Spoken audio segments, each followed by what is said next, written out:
বাংলাদেশের ক্রেডিট কার্ডে রমরমা ব্যবসা করছে ভারত। প্রতিবেশী দেশ ভারত সফরে গিয়ে ক্রেডিট কার্ডে সবচেয়ে বেশি অর্থ খরচ করেন বাংলাদেশিরা। ক্রেডিট কার্ড দিয়ে বাংলাদেশিরা দ্বিতীয় সর্বোচ্চ পরিমাণ খরচ করেন যুক্তরাষ্ট্রে গিয়ে। ক্রেডিট কার্ডে খরচের প্রবণতা নিয়ে বাংলাদেশ ব্যাংকের এক প্রতিবেদনে এই তথ্য জানানো হয়েছে।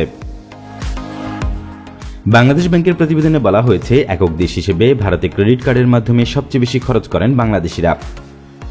আর ক্রেডিট কার্ডে বাংলাদেশিদের মোট খরচে 4 ভাগের 1 ভাগ হয় ভারতে। বাংলাদেশ ব্যাংক জানিয়েছে, 2023 সালের ফেব্রুয়ারি মাসে ভারত ভ্রমণে গিয়ে ক্রেডিট কার্ডের মাধ্যমে বাংলাদেশিরা মোট 73 কোটি টাকা খরচ করেছেন, যা মার্চ মাসে গিয়ে দাঁড়ায় 103 কোটি টাকা। প্রতিবেদনটি বলছে, এ খাতে বাংলাদেশিরা দ্বিতীয় সর্বোচ্চ ব্যয় করেছেন যুক্তরাষ্ট্রে। দেশটিতে মার্চ মাসে বাংলাদেশিরা ব্যয় করেছেন প্রায় 51 কোটি টাকা।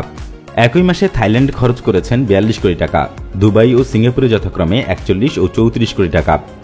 মার্চ মাসে দেশের বাইরে গিয়ে ক্রেডিট কার্ডের মাধ্যমে বাংলাদেশিরা 426 কোটি টাকা খরচ করেছেন।